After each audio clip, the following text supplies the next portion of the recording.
चिमुकलं जग भाग 11. लेखन आणि सादरीकरण मंजिरी कारेकर.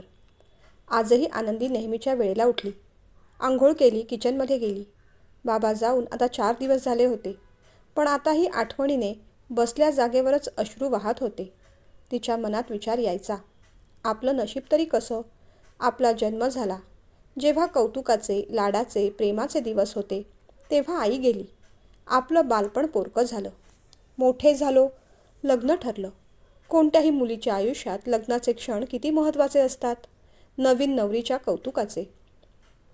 नशिबाने नवरा चांगला मिळाला, सासर छान मिळालं, पण आनंदाचे ते क्षण फार वाट्याला आले नाहीत. लग्नाचा आनंद जेवढा मोठा, तेवढं मोठं दुःख बाबा गेल्याचं. त्यांच्या जाण्याने सगळे आनंदाचे क्षण पार करपून गेले. भेटायला येणारी लोकं म्हणत होती, बाबांनी बरीच वर्ष आजारपण काढलं, पण अंथरुणाला खिळून राहिले नाहीत. बरं झालं, सुटले बिचारे. पण आपला कुणीच विचार करत नाही. आपल्या डोक्यावरचं छत्र कायमचं हरवलं. आत्या आल्या, त्या घराचा हिस्सा मिळतोय का ते पाहायला. कदाचित हे सगळं माहीत होतं म्हणूनच बाबांच्या नावावर असलेलं घर त्यांनी आपल्या नावे अगोदरच करून ठेवलं. तसंही घर, दागिने, संपत्ती काही नको होतं मला बाबा. फक्त तुम्ही हवा होतात. तुमची साथ सहवास हवा होता. फार लवकर गेलात. तिने डोळे पुसले, झाडांना पाणी घातलं. बाहेर तुळशी वृंदावनाला पाणी घालण्यासाठी ती बाहेर गेली आणि तिचं लक्ष तिच्या घराकडे गेलं. अंगणात बाबांची छत्री खुंटीला अजूनही तशीच लटकत होती. पण अंगण किती ओकबोकं वाटत होतं. बाबांच्या आठवणीने तिला पुन्हा एकदा रडू कोसळलं. तुळशी वृंदावनापाशी ती तशीच बसली. क्षणभर झाला असेल नसेल, तेवढ्यात मागून शिरीष आला. तो तिच्या बाजूला बसला. तिचे डोळे पुसत म्हणाला, आनंदी, किती रडणार तू आता. तू अशी दुःखी राहिलेली काकांना तरी आवडत असेल का गं. नको रडूस, त्याने समजावलं. अहो, मी काही मुद्दामून रडत नाही. बाबांच्या आठवणीने आपोआपच डोळ्यात पाणी येतं, ती म्हणाली. म्हणूनच म्हणतो, आता घरात बसून राहायचं नाही. चल, तयार हो. मी इथे येऊन इतके दिवस झाले, पण एकदाही तू मला बाहेर नेलेलं नाहीस. तक्रार आहे माझी. गमतीने तो म्हणाला. अहो, असं काय करता. लग्नाच्या खरेदीच्या वेळेस नेलं होतं की बाहेर. ते मी तुला घेऊन गेलो होतो. तू कुठे घेऊन गेलीस ग. गिरीश तर म्हणत होता, इथे काय काय पाहण्यासारखं आहे. टेकडी आहे, तिथून सनसेट छान दिसतो म्हणे. तळंही आहे. चल, कुठेतरी फिरून येऊ. संध्याकाळी टेकडीवर जाऊया. अशी घरी नको बसूस. नको हो, माझा मूडच नाही, ती म्हणाली. असं काय करतेस. तू बाहेर पडली नाहीस तर तुला अधिक त्रास होईल. चल, मी म्हणतो म्हणून चल, त्याने आग्रह केला. तुम्ही जाऊन या ना. वाटल्यास तुम्हाला ऑटो करून देते. तो दाखवेल तुम्हाला सगळं, ती म्हणाली. ऑटोवाल्याबरोबर जायचं असतं तर त्याच्याशीच लग्न केलं असतं. तुझ्याशी कशाला केलं असतं. ते काही नाही आनंदी. पटकन तयार हो आणि चल. हे बघ, मला जास्त चिडायला लावू नकोस हं. शांतपणे सांगतोय तेवढं ऐक. अहो, पण तू उठतेस की उचलून घेऊन जाऊ. तो असं म्हणताच ती चटकन उठली. साधासा कोणता तरी ड्रेस घातला आणि बाहेर आली. हे काय आनंदी, लग्न होऊन 4-5 दिवसही झाले नाहीत आणि तू चक्क ड्रेस घातलास. खरं तर तू साडी नेसायला हवी होतीस, रागाने शिरीष म्हणाला. ती बिचारी आणखीनच गोंधळली. हो का. मी आले पटकन चेंज करून. ती वळणार तेवढ्यात त्याने तिचा हात पकडला. अगं, गंमत केली. आणि तू सुद्धा काय छोट्या छोट्या गोष्टी मनाला लावून घेतेस. पटकन बोलायचंच ना. मी ड्रेस घालीन नाही तर साडी. तुम्हाला काय करायचं आहे त्याचं. तिच्या नाकावर टिचकी मारत तो म्हणाला. वा, चांगलं शिकवताय मला. म्हणजे तुम्ही इथून मला उलटं बोलायचं ट्रेनिंग द्या आणि मग तिथे मुंबईला जाऊन चुकून एखादा शब्द माझ्या तोंडातून बाहेर पडला तर आई बाबा मलाच ओरडतील, ती म्हणाली. आई बाबा आणि तुला ओरडतील. शक्यच नाही. कधीतरी आई एखाद वेळेस एखाद दुसरा शब्द बोलूनही जाईल, पण बाबा तुला कधीच ओरडणार नाहीत. तुला काय, ते कोणत्याच मुलीला ओरडत नाहीत. अगदी ऑफिसमध्ये पण जेंट्स स्टाफ आणि लेडीज स्टाफ यांच्याशी बोलताना भेदभाव करतात ते, शिरीष म्हणाला. पण काय हो, बाबा खूप स्ट्रिक्ट आहेत का. मागे गिरीश म्हणत होता त्यांचा राग खूप डेंजर आहे म्हणून. मला नाही बाई तसं वाटलं, कुतूहलाने तिने विचारलं. अगदी तसंच नाही गं, पण ते खूप शिस्तीचे आणि पर्टिक्युलर मात्र आहेत. पण एकदा का ते चिडले ना, मग काही पाहायला नको. आम्ही दोघंही त्यांना खूप घाबरतो. त्यामुळे त्यांच्याकडे शिफारस करायची असेल तर ती आईच्या माध्यमातूनच करावी लागते. पण बरं झालं आपलं लग्न झालं. आता शिफारस करायला आणखीन एक मेंबर मिळाला. तो हसत हसत म्हणाला. तशी तीही हसली. बरं, खायला काय करू? पोहे की उपमा? काही कर. आपण फिरायला जाऊया. मगाशी गमतीने म्हटलं, पण तू साडी नेसलीस ना की मला जास्त आवडतेस. डोळे मिचकावत तो म्हणाला. नाश्ता करून दोघे फिरायला गेले. आणि खरंच बाहेर पडल्यानंतर आनंदीला खूप हलकं हलकं वाटलं. मनावरचं दडपण उतरल्यासारखं झालं. 2-4 वेळेस ती शिरीषला थँक्यू म्हणाली. संध्याकाळी दोघे टेकडीवर गेले. सूर्यास्त अजून व्हायचा होता. अहो, मागच्या वेळेला मी आणि गिरी टेकडीवर आलो होतो. तेव्हा तो म्हणाला होता की दादाला इथे मी घेऊन येणारच. त्याला तर इथे आपल्याबरोबर यायला जमलं नाही, पण आपण मात्र आलो. कशी वाटली टेकडी? तिने विचारलं. खूप सुंदर आहे गं. इतकं सुंदर दृश्य मी पहिल्यांदाच पाहतोय. हो ना, गिरीसुद्धा असंच म्हणाला होता. त्याचं तुमच्यावर खूप प्रेम आहे. तो इथे होता ना तेव्हा तुम्हाला फार मिस करत होता, आनंदी म्हणाली. हो, आम्हा दोघांचं छान पटतं. आता साहेब काय करत असतील कुणास ठाऊक. फोन करू का गं त्याला? शिरीषने विचारलं. करा ना, व्हिडिओ कॉलच करा. शिरीषने मग घड्याळ पाहिलं. नको, व्हिडिओ कॉल नको, फोन करतो. कदाचित ऑफिसला असला. म्हणजे बाबा म्हणाले होते की त्याला ऑफिसमध्ये घेऊन जाणार आहेत. त्याने मग गिरीशला फोन केला. हॅलो गिरी, कसा आहेस? अरे दादा, तू कसा आहेस? मी अगदी बरा आहे. आणि आनंदी कशी आहे? आम्ही सगळे मजेत आहोत. तुला माहिती आहे का गिरी, आम्ही टेकडीवर आलो आहे. आनंदी तुझीच आठवण काढत होती. बोल तिच्याशी. मग आनंदीने फोन घेतला. त्याची चौकशी केली. त्याने सुद्धा आनंदीला काळजी घे असं सांगितलं. नंतर फोन करतो हां, सध्या ऑफिसमध्ये आहे. उगीच बाबांनी पाहिलं तर चिडतील. फार काही बोलायला जमणार नाही असं म्हणाला आणि मग फोन ठेवून दिला. थोडा वेळ काढून आपल्या माणसांशी बोललं की बरं वाटतं नाही हो? तिने विचारलं. हो ना. अहो, आपण आईंना पण फोन करूया का? तिने विचारलं. आत्ता? नको. कदाचित ती आता जेवणाच्या गडबडीत असेल. उद्या सकाळी करू. मग बराच वेळ बोलता येईल ना. त्याचं म्हणणं आनंदीला पटलं. बरं मला सांग आनंदी, तिथे मुंबईला जाऊन तू काय करायचं ठरवलं आहेस? जॉब करणार आहेस की आणखीन काही? त्याने विचारलं. काय करू? तुम्ही सांगा. मी काय सांगू? तुला काय करायचे ते तू सांग. त्याने विचारलं. मला शिकवायला खूप आवडतं. हे कॉलेज सोडताना सुद्धा खूप वाईट वाटलं होतं. शाळेत किंवा कॉलेजमध्ये शिकवायला आवडेल मला, ती म्हणाली. मग कर ना, तसंच कर. तुला कोण नको म्हणणार आहे? तू जॉब कर किंवा आपलं ऑफिस जॉईन कर, काही चालेल. मी एवढ्याच करता विचारलं, कारण तू कोणत्या पद्धतीचं काम करू शकतेस ते आधी मला जाणून घ्यायला हवं. ऑफिसमध्ये काम करायचं असेल तर मग बाबांशी सुद्धा बोलायला हवं. पण तुला शिकवायची आवड आहे तर तसंच कर. घरी बसून तरी काय करणार आहेस? ऑफिसमध्ये तुझं मन तरी रमेल. गेल्यानंतर थोडे दिवस आराम कर आणि मग शाळा किंवा कॉलेजमध्ये जॉब शोधू आपण. चालेल? ती हसली. गिरीश, तुमचा डेटा एंट्री करून झाला का? शार्वीने विचारलं. तुला किती वेळा सांगितलं? मला नुसतं गिरीश म्हणायचं नाही, मिस्टर गिरीश म्हणायचं. तिच्याकडे रागाने पाहत गिरीश म्हणाला. मग तुम्हीसुद्धा मला मिस शार्वी म्हणायचं. असं? Miss Charlie?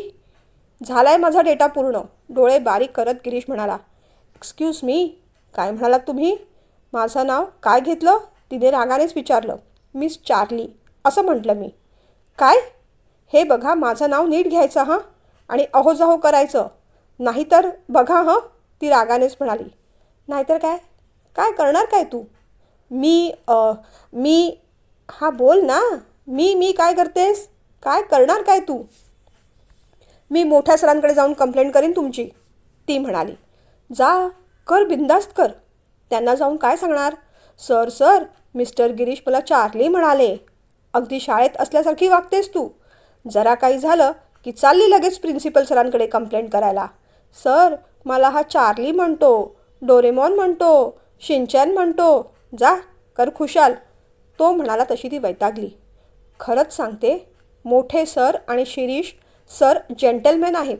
तू मात्र मेंटलमॅन. वैतागतच मग ती कॉफी घ्यायला निघून गेली. लंचनंतर विश्वराजाने त्या दोघांना केबिनमध्ये बोलावलं. सर, आत येऊ का? शार्वीने विचारलं. हो, या.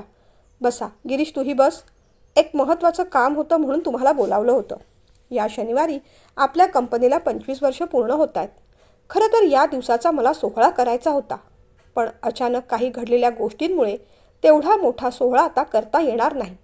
पण माझ्या मनात होतं की आपले जेवढे क्लायंट्स, बिझनेस सर्कलमध्ये फ्रेंड्स आहेत, त्या सगळ्या मंडळींना बोलवायचं आणि त्या दिवशी एक छोटीशी पार्टी करायची. पार्टीचं खरं तर तसं निमित्तच. त्या निमित्ताने आपल्या कंपनीबद्दल माहिती द्यायची, नव्याने सुरू केलेल्या स्कीम्स, प्रोडक्टबद्दल माहिती द्यायची, परस्पर ओळख करून घ्यायची, बिझनेस कॉन्टॅक्ट कसे वाढतील ते पाहायचं. आणि त्या सगळ्या प्रेझेंटेशनची जबाबदारी तुम्हा दोघांवर आहे. वेळ कमी आहे आणि काम भरपूर आहे. तुमच्या हातात फक्त 4 दिवस आहेत, तेव्हा लगेच कामाला लागा. शार्वी, तू प्रोजेक्ट छान करणार यात काही वादच नाही. पण गिरीश, तुला सांगतो, हे तुझं पहिलं प्रोजेक्ट आहे. ते बेस्ट कसं होईल याकडे लक्ष दे. मला तुझ्याकडून खूप अपेक्षा आहेत बेटा. मी काय बोलतोय ते समजतंय ना? विश्वराजाने विचारलं. हो बाबा, गिरीश म्हणाला. तसं विश्वराजाने त्याच्याकडे क्षणभर पाहिलं. चुकीची दुरुस्ती करत मग तो म्हणाला, हो सर, मी माझे बेस्ट एफर्ट्स देईन. गिरीश बाहेर आला ते काहीतरी ठरवूनच.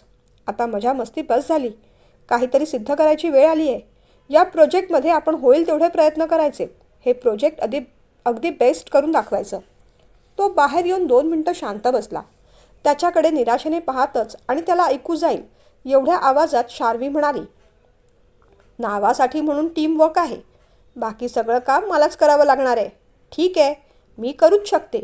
मला काही कुणाच्या मदतीची गरज नाही. गिरीशने ते ऐकलं. मग म्हणाला, शार्वी, हे प्रोजेक्ट मी तयार करतो. तू प्रेझेंट कर, चालेल? त्याने विचारलं. मला चालेल, तुला चालेल का? मुद्दामूनच तिने कुसकेपणाने विचारलं. अर्थातच, म्हणूनच विचारतोय ना मी. Okay, go ahead. काही मदत लागली तर सांग, खांदे उडवत शार्वी म्हणाली. गिरीश मग कामाला लागला. आज दिवस किती छान गेला ना आनंदी. आपण किती फिरलो. पण तू दमलीस का गं? शिरीषने विचारलं. नाही हो, दमायला काय झालं? फक्त बसूनच तर होतो. आणि खरं सांगू का, उलट बसून बसूनच कंटाळा येतो मला. पूर्वी कसं असायचं, मी सकाळी उठायचे, बाबांचं जेवण करायचे, मग कॉलेजला जायचे, तिथून येऊन घरची कामं करायचे. वेळ कसा छान जायचा. आता बघा ना, घरात माणसं नाहीत. माणसं नाहीत म्हणून कामं नाहीत. वेळच जात नाही माझा. थकायला काय होणार? ती म्हणाली. तेही खरंच. पण आनंदी, मी काय म्हणतो, बाबा म्हणत होते, आता आपण इथून गेल्यानंतर आपल्या या दोन्ही घरांची काळजी घ्यायला, बागायतीची काळजी घ्यायला कोणीतरी माणूस ठेवावं लागेल. ते गुरव काका आहेत ना, त्यांच्याशी बोलून घ्यायला सांगितलं होतं. उद्या आपण जाऊया का त्यांच्याकडे? किंवा मग त्यांना तरी इथे बोलावून घे. खरंच गं, गाव म्हणजे स्वर्ग. आपली घरं किती छान आहेत, बागायती किती छान आहे, शिरीष म्हणाला. हो ना, गिरीशला सुद्धा इथे खूप आवडलं होतं. काका काकूसुद्धा किती छान रमले होते इथे. त्या सगळ्यांचा थोडा का होईना बाबांना सहवास लाभला. बाबा अगदी शांत मनाने गेले. आनंदी असं म्हणताच त्याने तिच्या डोक्यावर हात ठेवला. नाही नाही, काळजी नका करू. आता मी नाही रडायचे. मी सावरले आहे. तुमच्या मदतीमुळे सावरले. गिरीशला ना तिथे वायरचे झोके लावायचे होते आपल्या बागेत. पुढच्या वेळेस आलो की आपण तसे झोके लावून घेऊ, ती म्हणाली. आणि हो, तुला इथे काहीतरी छज्जा बनवायचा होता, डायनिंग टेबल ठेवायला. बाबा म्हणाले मला, पुढच्या वेळेस आलो की तेही काम करून घेऊ, त्याने म्हटलं. बाबांनी एवढं सगळं सांगितलं तुम्हाला? हो, गप्पा मारत होतो तेव्हा सांगून गेले. आनंदी, आपण इथून मुंबईला गेल्यावर आपल्याला फार कुठे फिरता यायचं नाही. म्हणजे आता माझी खूप सुट्टी झाली आहे ना. नाहीतर माझ्या मनात होतं की हनीमूनसाठी एखादी फॉरेन ट्रिप करावी म्हणून. पण लगेच जाता यायचं की हनीमूनसाठी एखादी फॉरेन ट्रिप करावी म्हणून. पण लगेच तर जाता यायचं नाही. पण जर समजा 1-2 महिने जायची वेळ आली तर तुला कुठे जायला आवडेल, त्याने विचारलं. बापरे, फॉरेनची ट्रिप? अहो, मी माझ्या गावाच्या बाहेरसुद्धा कधी गेले नाही. मुंबईला सुद्धा नाही. माझ्यासाठी तर तेच फॉरेन असेल, असं म्हणून ती हसू लागली. तुला किती वेगळं वाटत असेल ना. लग्न झालं, आता हे घर सोडायचं, गाव सोडायचं, नोकरी सोडायची, दुसऱ्या शहरात जायचं. भीती नाही वाटत तुला, त्याने विचारलं. वाटते ना, खूप वाटते. पण तुम्ही सगळे आहात म्हणून मग धीरही येतो. मला सांगा, आपलं तिथलं घर कसं आहे? मुंबईची घरं फार मोठी नसतात असं ऐकलं आहे मी, ती म्हणाली. अर्थात या गावच्या घरांनी एवढी मोठी नाहीतच. पण अगदीच काही छोटं नाही आपलं घर. तिथे आपला मोठा फ्लॅट आहे. बाहेर मोठा हॉल आहे, उजवीकडे किचन आहे.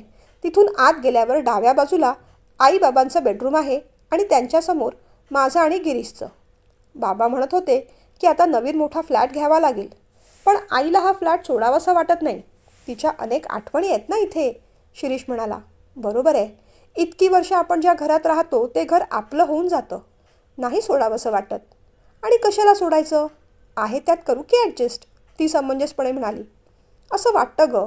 पण आता बघ ना, माझी आणि गिरीशची बेडरूम आता आपली होईल. मग गिरीशला हॉलमध्ये झोपावं लागेल. त्याला त्याची अशी प्रायव्हसी राहणारच नाही. 1-2 वर्षांनी त्याचंही लग्न होईल. मग तर मोठ्या घरात जावंच लागेल. किंवा मग वेगवेगळं राहावं लागेल. पण खरं सांगू, गिरीला सोडून मला वेगळं राहायचं नाही. गिरीला पण आणि आईबाबांना पण, तो म्हणाला. ती जरा हसली आणि मग विचारातच गेली. काय गं, कोणत्या विचारात? त्याने विचारलं. गिरीचं लग्न झाल्यावर त्याची बायको येईल. मग मज्जा येईल ना. आम्ही दोघी मिळून, नाही तिघी मिळून, मी, आई आणि गिरीची बायको मिळून कुठे कुठे फिरायला जाऊ, मजा करू. खरं सांगू, लहानपणापासून मला फार मैत्रिणी नव्हत्याच. पण आता गिरीशचं लग्न झालं की त्याच्या बायकोशी मी चांगली मैत्री करणार आहे. जावा जावा भांडतात तसं अजिबात भांडणार नाही. ती नोकरी करणारी असेल तर तिला खुशाल करू दे. घरची कामं मी सांभाळत जाईन. तिला लहान बहिणीसारखं जपेन. पण खरंच कुणीतरी हवं सोबतीला, आनंदी म्हणाली. काय, तुला मैत्रिणी नाहीत? आश्चर्य वाटलं ऐकून. पण मग काही शेअर करायचं असेल तर कुणाशी करायचीस? शिरीषने विचारलं आणि आनंदी पटकन बोलून गेली. श्यामशी. आणि मग ती शांत झाली. श्याम? कोण श्याम? शिरीषने विचारल्यावर का कुणास ठाऊक तिचं हृदय धडधडू लागलं. श्याम म्हणजे माझा वर्गमित्र होता. इथे मागे भाड्याने राहायचा. आता नाही राहत इथे. नोकरीसाठी तो दुसरीकडे गेला. एक एक शब्द ती सांभाळून बोलत होती. उगीच शिरीषचा काही गैरसमज व्हायला नको असंच तिला वाटत होतं. बरं, पण त्याला सांगितलंस का तुझं लग्न झालं म्हणून? नाहीतर त्याला वाईट वाटेल. कधी कॉन्टॅक्ट झाला तर आवर्जून आपल्या मुंबईच्या घरी यायचं निमंत्रण दे हं. शिरीष म्हणाला. ती फक्त हसली. आता पुन्हा कॉन्टॅक्ट होऊ नये असंच वाटतंय. आता अर्ध्या पुऱ्या विषयांवर आणि नात्यांवर काय आणि कसं बोलायचं, ती आपल्याच विचारांमध्ये हरवली. काय गं, काय झालं? टिचकी मारत त्याने विचारलं. काही नाही, ती म्हणाली. आनंदी, चंद्र बघ किती छान दिसतोय. आज पौर्णिमा आहे ना, तो म्हणाला. तशी आनंदी खिडकीपाशी आली. हो ना, खरंच किती छान दिसतोय. ती असं म्हणताच त्याने तिला जरासं जवळ ओढलं. ती घाबरली आणि दूर पळाली. एवढी का लाजतेस? आमचा चंद्र आमच्याजवळ कधी येणार याची वाट पाहतोय आम्ही. तो असं म्हणताच ती अधिक लाजली आणि आतल्या खोलीत पळून गेली. बाबांनी सांगितलेलं ते प्रोजेक्ट अधिक बेस्ट करायचं असं गिरीशने मनावर घेतलं होतं. त्याने कंपनीचे सगळे ब्रोशर्स मागवले. कंपनीत काय ॲक्टिव्हिटीज होतात, काय प्रोडक्ट्स आहेत, स्टाफ कोण कोण आहे, एज्युकेशन एक्सपिरियन्स किती आहे त्यांचा, कोण कोणत्या पोस्टवर आहे, कंपनीची ओव्हरऑल पॉलिसी, ब्रीदवाक्य काय आहे, HR डिपार्टमेंटचं काय काम आहे, परचेस डिपार्टमेंटचं काय काम आहे, अशी निरनिराळ्या प्रकारची माहिती त्याने जमवली. त्याला नुसतं प्रेझेंटेशन करायचं नव्हतं. कंपनीसाठी एक छान डॉक्युमेंटरी बनवायची होती. आपल्या कंपनीची, विश्वराज ग्रुप ऑफ कंपनीजची ती डॉक्युमेंटरी. आणि बाबांना सरप्राईज करायचं होतं. खूप मेहनत करून जमेल तेवढं बेस्ट ॲनिमेशन त्याला बनवायचं होतं. शार्वीने 1-2दा विचारलं, काही मदत हवी आहे का? पण तो म्हणाला, सध्या नको. प्रेझेंटेशन मी करेन, मग तुला समजावून सांगेन. तू सगळ्यांसमोर प्रेझेंट कर. तुझी प्रेझेंटेशन स्किल चांगली आहे. तो असं म्हणताच शार्वीला जरा आश्चर्यच वाटलं. त्याच्या तोंडून कौतुक ऐकून जरा बरं वाटलं. ठीक आहे, पण काही मदत लागली तर सांग हां, सपोर्ट देत ती म्हणाली. नक्की, तोही म्हणाला.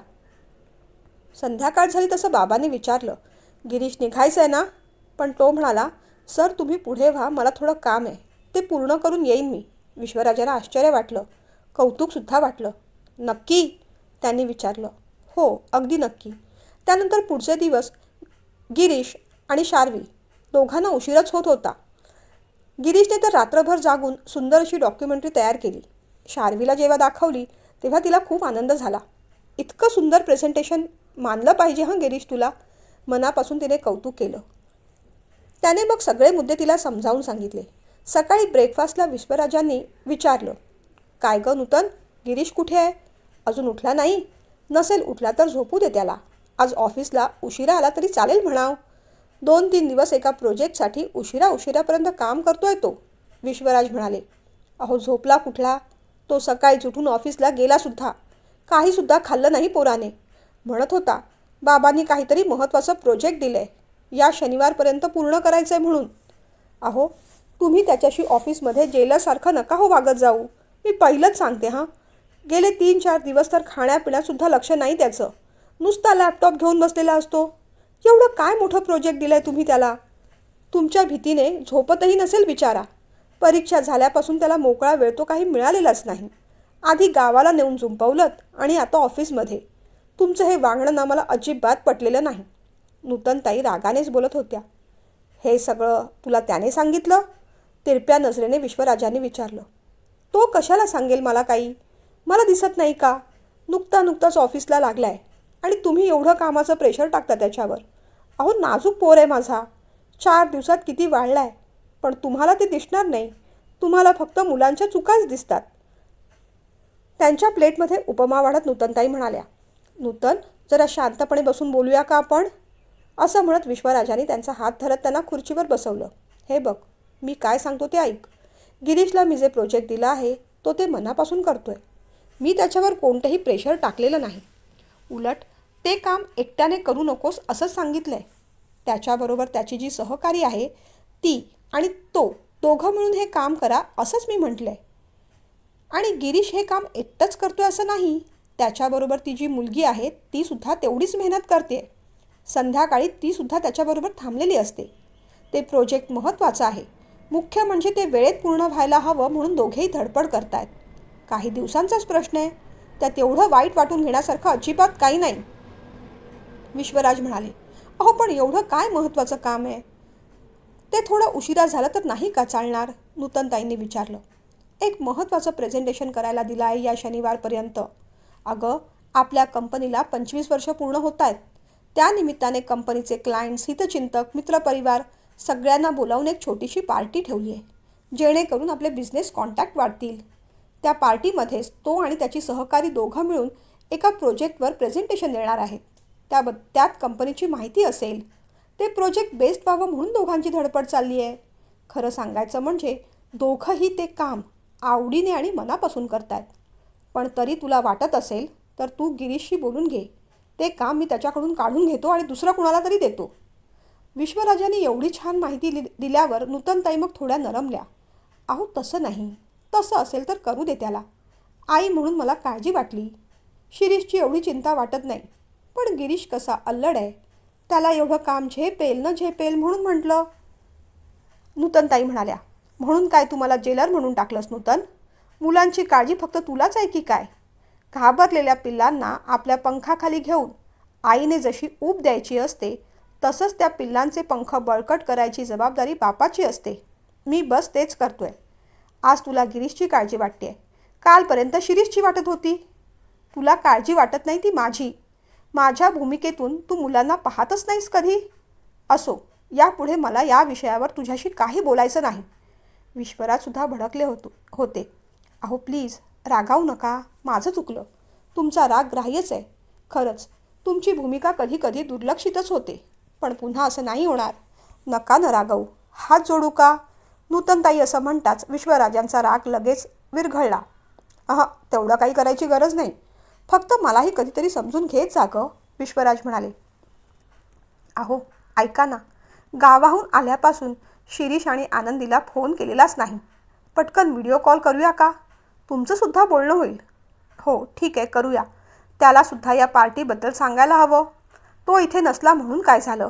ही आनंदाची बातमी त्याच्यापर्यंतसुद्धा पोचायला हवी. कर, पण आनंदीच्या मोबाईलवर कर. शिरीष उठला असेल की नाही तिथूनच शंका आहे.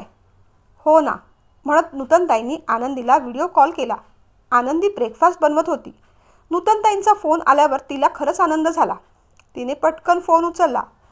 आनंदीचा चेहरा आज छान प्रसन्न वाटत होता. आनंदी, किती गोड दिसतेस बाळा. आज सकाळी सकाळी साडी कशी काय नेसलीस? नूतनताईंनी विचारलं. खरं तर आनंदीने शिरीषसाठी साडी नेसली होती. पण हे कसं सांगणार? म्हणून ती म्हणाली, अहो आई, खास काही नाही. आज गुरव काका घरी येणार होते. कदाचित गावची मंडळी पण येतील. नुकतंच लग्न झालंय म्हणून म्हटलं साडी नेसावी, आनंदी म्हणाली. छान केलंस. असंच छान आणि आनंदी राहायचं. पण काय चाललंय काय तुझं? किचनमध्ये आहेस असं दिसतंय. नूतनताईंनी डोळे किलकिले करत म्हटलं. हो, यांच्यासाठी ब्रेकफास्ट करतेय, आनंदी म्हणाली. अरे वा, पण काय करतेस तरी काय? कुतूहलाने नूतनताईंनी विचारलं. तांदळाचे पोळे डायरेक्ट तव्यावर करतात ना ते. ते ऐकताच नूतनताईंना आश्चर्य वाटलं. काय सांगतेस काय? पण हात भाजत नाही तुझा? तुला येतात तसे करता? त्यांनी विचारलं. हो येतात. अगं मला पण पाहायचे होते गं. जरा बघू ना कशी करतेस ते. मोबाईल असा आडवा धर, त्या म्हणाल्या. थांबा हां आई, मोबाईल मागच्या फडताळावर मी सेट करते. मग तुम्हाला तिथून व्यवस्थित दिसेल. कारण माझे दोन्ही हात आता पिठाने खराब होतील ना म्हणून. तिने मग मोबाईल मागच्या फडताळावर सेट केला. तांदळाच्या पिठात हात बुडवला. ओंजळीत येईल एवढं पीठ घेतलं आणि चमच्याने डोसा टाकून पसरवतो तसं ते हातानेच गरा गरा करत गोल फिरवलं. तिच्या त्या पाककलेतल्या कौशल्याचं नूतनताईंना आश्चर्य वाटलं. अहो अहो बघा, सुनबाई काय सुंदर तांदळाचे पोळे काढते ते. बाई गं, एवढं तर मला सुद्धा येत नाही गं आनंदी. अगदी सुगरणेस. नशिबाने माझा शिरीष. पण आहे कुठे तो? नूतनताईंनी विचारलं. आता तर तिचं ते पाककौशल्य विश्वराजसुद्धा आश्चर्याने पाहत होते. आई ते झोपलेत अजून, आनंदी म्हणाली. तेवढ्यातच डोळे चोळत शिरीष किचनमध्ये आला. आनंदी पाठमोरी उभी आहे आणि तेही तिने इतकी सुंदर साडी नेसली आहे पाहून तो एकदम खुशच झाला. भारी वाटलं त्याला. त्याने मागूनच शीळ मारली आणि मागून येऊन तिला घट्ट मिठी मारली. आनंदी दचकली, मग घाबरली. तिचे डोळे मोठे झाले. अहो काय करताय? सोडा मला. मुळीच नाही. कालसुद्धा निसटलीस तू. अहो काय चावटपणा लावलाय? आई बाबा पाहतायत. सोडा. सोडा ना, ती म्हणाली. तिला बिचारीला मिठीतून सुट्टासुद्धा येत नव्हतं. तिचे दोन्ही हात पिठाने खराब झाले होते. हा हा हा, म्हणे आई बाबा पाहतायत. आई बाबा तर मुंबईला आहेत. ते कसे पाहतील? आणि त्यांच्याकडे काय महाभारतातल्या संजयसारखी दिव्यदृष्टी आहे? उगीच काहीतरी असतं तुझं. तुला माहीत झालंय ना, बाबांचं नाव घेतलं की हा घाबरेल. पण मी असा कुणाला घाबरत नसतो, शिरीष फुशारक्या करत म्हणाला. अहो काय चालू आहे तुमचं? व्हिडिओ कॉल चालू आहे. थांबवा हा वेडेपणा.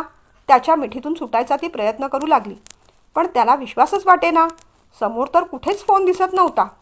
आनंदी, तू अशी चिडलीस ना की अगदी गोड आणि छान वाटतेस. तू माझ्या मिठीत आहेस. अगदी गोड स्वप्न असल्यासारखं वाटते. अहो मी तुमचे हात जोडते, पाया पडते. सोडा प्लीज. आई बाबा काय म्हणतील? आनंदी बिचारी कळवळून सांगत होती. नूतनताई मात्र ते पाहून गालातल्या गालात हसत होत्या. विश्वराज डोळे मोठे करून पाहत होते. आनंदी ऑकवर्ड होते पाहून मग विश्वराजांनी हाक मारली.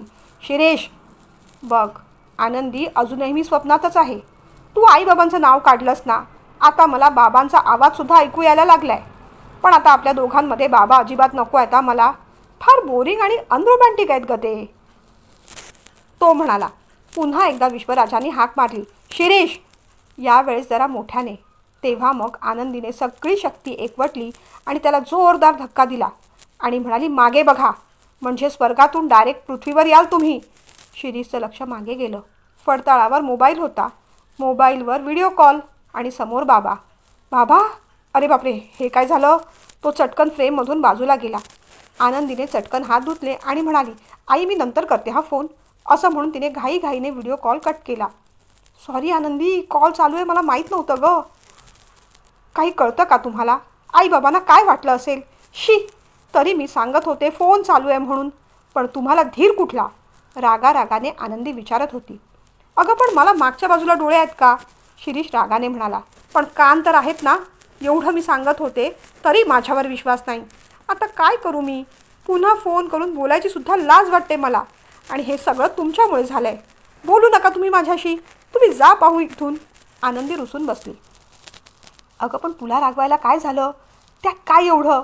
बायकोलाच तर मिठी मारली. त्यात एवढं घाबरण्यासारखं काय आहे? तिचा राग काढत मुद्दामून शिरीष म्हणाला. हो का? मग बाबांना पाहिल्यावर मोबाईलच्या फ्रेममधून बाहेर का पळून गेलात? हाच प्रश्न त्यांना विचारायचा ना. शी, आता पुन्हा फोन आल्यावर काय बोलणार मी? कसं बोलणार? एवढं ती बोलत असेपर्यंत विश्वराजांचा शिरीषच्या मोबाईलवर फोन आला. कुणाचा फोन आहे? आनंदीने भीत भीत विचारलं. बाबांचा, तो म्हणाला. घेतेस तू? शिरीषने असं विचारताच आनंदीने डोळे मोठे केले. आनंदी, घे ना प्लीज. तू सांग की मी आंघोळीला गेलो आहे म्हणून. हो, असं सांगू? मी काही खोटं बोलणार नाही तुमच्यासाठी. तुम्ही तुमचं पाहून घ्या. मगाशी एवढं सांगत होते तेव्हा ऐकलत का माझं? नाही ना? आता निस्तरा तुम्ही तुमचं. असं म्हणत आनंदी तरातरा निघून गेली. आनंदी असं काय करतेस, घे ना प्लीज, घे हा फोन. पण आनंदीने सपशेल दुर्लक्ष केलं. शिरीषला मग बाबांचा फोन घ्यावाच लागला. हां बाबा, त्याने भीत विचारलं. शिरीष साहेब, सध्या आपण फ्री आहात की बिझी? नाही, कसं आहे ना, बिझी असाल तर अपॉइंटमेंट घेऊन फोन करतो. विश्वराजांनी असं विचारताच शिरीष क्षणभर शांत राहिला आणि मग म्हणाला, बोला ना बाबा. त्याला अगदी लाज वाटत होती.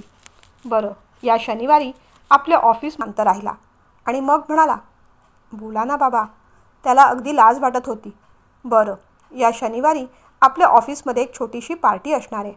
आपल्या कंपनीला 25 वर्ष पूर्ण झाली म्हणून त्या निमित्ताने एक पार्टी ठेवली आहे. त्याची सगळी जबाबदारी गिरीश घेतोय. तू असला असतास तर आणखीन छान झालं असतं. तू नाही तेव्हा आम्ही तुला मिस करणार, पण म्हटलं ही आनंदाची बातमी तुझ्यापर्यंत पोचवूया. विश्वराज म्हणाले. अरे हो ना, खरं तर तिथून यायच्या आधी डेट लक्षात होती माझ्या. शिरीष म्हणाला. ठीक आहे, बाकी सगळं ठीक आहे ना तिथे? सोमवारी कार्याला आम्ही येऊच. तोपर्यंत बाकी सगळ्या व्यवस्थेचं पाहून घ्या. ठेवू आता फोन? आणि चालू दे तुमचा जास्त वेळ घेत नाही, नाहीतर पुन्हा म्हणाल बाबा अगदी बोरिंग आहेत म्हणून. म्हणत विश्वराजांनी निरोप घेतला. फोन ठेवला. बाबांनी चांगलाच शब्दांचा मार दिला होता, त्यामुळे त्याला थोडीशी लाज वाटली. आता रुसलेल्या आनंदीला मनवायचं होतं. शिरीषने आनंदीची वारंवार माफी मागितली. तिचा राग रुसवा काढला. आनंदीने पण मग आपला राग सोडून दिला आणि नवऱ्याला गरम गरम तांदळाचे पोळे वाढले. थोड्या वेळाने गुरव आले. घराची बागायतीची व्यवस्था पाहणाऱ्या लोकांसंबंधी चर्चा झाली. शिरीषने त्यांना घर बागायती दाखवली. निगराणी कशी घ्यायची ते सांगितलं आणि मग व्यवहार ठरला. शनिवारी गिरीश आणि शार्वीची नुसती लगबग चालली होती. शार्वी, सगळी तयारी झाली आहे ना? तयार आहेस ना तू? गिरीशने विचारलं. तशी तयार आहे रे, पण एवढ्या मोठ्या ग्राउंडवर सगळ्यांसमोर पहिल्यांदाच प्रेझेंटेशन करते. खूप भीती वाटते मला, ती म्हणाली. हां, मी समजू शकतो, पण माझी खात्री आहे तू छान प्रेझेंटेशन करशील. मनातल्या मनात आय कॅन डू इट असं बोलत राहा आणि खांदे झुकलेले नको ठेवूस. ताट उभी राहा. आज साडी नेसून अशी पण तू खूप छान दिसतेस, मॅचवर दिसतेस. गिरीशने मस्त कॉम्प्लिमेंट दिल्यावर तिला पण जरा कॉन्फिडन्स वाटला. मी नक्की करू शकेन ना गिरीश? तिने विचारलं. हो, अगदी नक्की. आणि काळजी नको करूस. कोणत्याही क्षणाला भीती वाटली तर मी आहे ना. Don't worry, all the best. तिला धीर आला. पुन्हा पुन्हा काय बोलायचं, कसं बोलायचं त्याची रिव्हिजन चालली होती. ऑफिस मागच्या लॉनवर विश्वराज सरांनी पार्टी अरेंज केली होती. तिथे मोठे प्रोजेक्टर लावले गेले होते. लोकांना बसण्यासाठी खुर्च्या लावल्या होत्या. VIP सीट्स ठेवल्या होत्या. नूतनताईसुद्धा तो सोहळा पाहण्यासाठी उपस्थित होत्या. कंपनीला 25 वर्ष पूर्ण होत आहेत ही आनंदाची गोष्ट होतीच, पण त्याहून जास्त आनंदाची गोष्ट म्हणजे त्यांचा धाकटा लेक आज पहिल्यांदा एवढ्या मोठ्या लोकांसमोर प्रेझेंटेशन करणार होता. त्यांच्यासाठी ही खूप मोठी गोष्ट होती. घरून निघताना त्याच्या हातावर नूतनताईंनी दहीसाखर ठेवलं होतं. विश्वराजसुद्धा शार्वी आणि गिरीशचं प्रेझेंटेशन पाहायला खूप उत्सुक होते. त्यांच्यासाठी सुद्धा ते सरप्राईजच असणार होतं. विश्वराज अगत्याने येणाऱ्या जाणाऱ्या मंडळींचं स्वागत करत होते. इतर स्टाफ आणि देशपांडे होतेच, पण विश्वराज स्वतः सगळ्या पाहुण्यांची व्यवस्था पाहत होते. जैन साहेबांना सुद्धा आमंत्रण होतं. वैयक्तिक नात्यांमध्ये ओरखडा पडला तरी व्यावसायिक नात्यांना तिलांजली देऊन चालत नाही. तिथे प्रोफेशनल राहावं लागतं. हे विश्वराजांना आणि जैन साहेबांना सुद्धा चांगलंच ठाऊक होतं. एकमेकांच्या सहकार्याशिवाय बिझनेस पुढे जातच नसतो. त्यामुळे ना विश्वराज कोणती गोष्ट मनात धरून ठेवणार होते, ना जैन साहेब. आणि मनात तरी कशाला धरून ठेवायची? चुरचुरणाऱ्या काही गोष्टी घडल्या, पण त्यातून फार मोठं नुकसान झालं नाही असं म्हणायचं आणि पुढे जायचं. जैन साहेब आले तेव्हा त्यांच्या स्वागताला स्वतः विश्वराज उठून पुढे झाले. नूतनताईंनी सुद्धा हसून त्यांचं स्वागत केलं. जैन साहेबांना थोडं ऑकवर्ड वाटत होतं, पण विश्वराजांनी तसं काही दाखवलं नाही. उलट मोकळेपणाने त्यांच्याशी गप्पा मारल्या.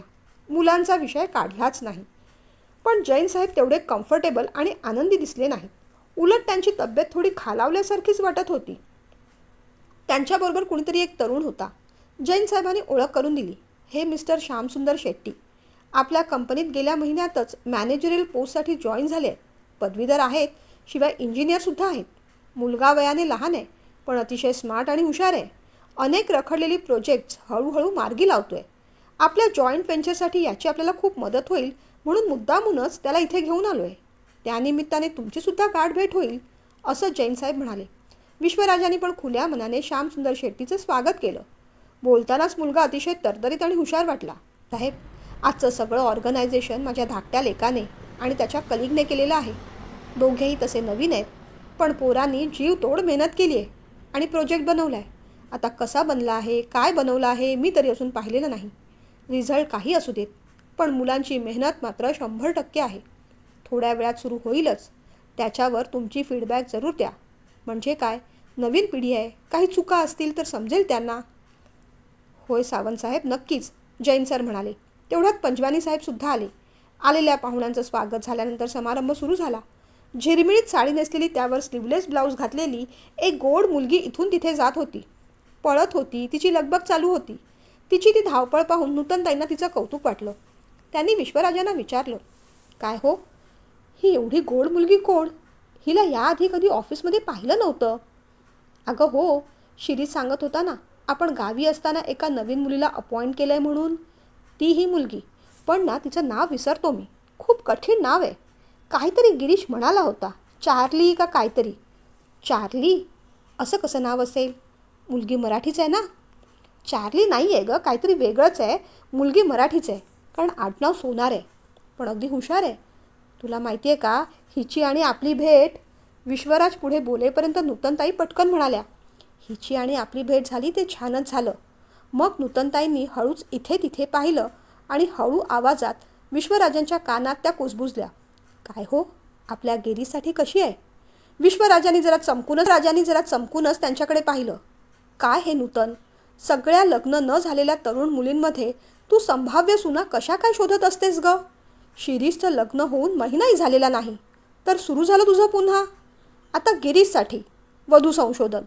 कुणाचं लग्न सोडत नाहीस. साखरपुडे, ओटी भरण, बारसं या समारंभात तुझं हे असं पाहणं चालूच असतं. आता ऑफिशियल मीटिंगमध्ये सुद्धा. कमाल आहे तुझी. विश्वराजांनी जरा रागानेच विचारलं. अहो तसं नाही, मी सहजच विचारलं. खट्टू होऊन नूतनताई म्हणाल्या, सुरुवातीला ना तुझं सगळं सहजच असतं आणि मग ते सहजच तू बरोबर साध्य करतेस. विश्वराज असं म्हणाल्यावर मग नूतनताई काही बोलल्या नाहीत, शांत बसून राहिल्या. पण ज्या पद्धतीने गिरीश आणि शार्वी एकमेकांबरोबर कम्फर्टेबल पद्धतीने वागत होते, त्यावरून ते नुसते कलीग नाहीत हे मात्र त्यांना कळलं होतं. विश्वराज काही म्हणाले तरी नूतनताईंचं मन शार्वी भोवतीच रुंजी घालत होतं. खरंच या दोघांचं जमेल का? जमलेलं तुम्हाला आवडेल का? काय होतं पाहूया पुढच्या भागात.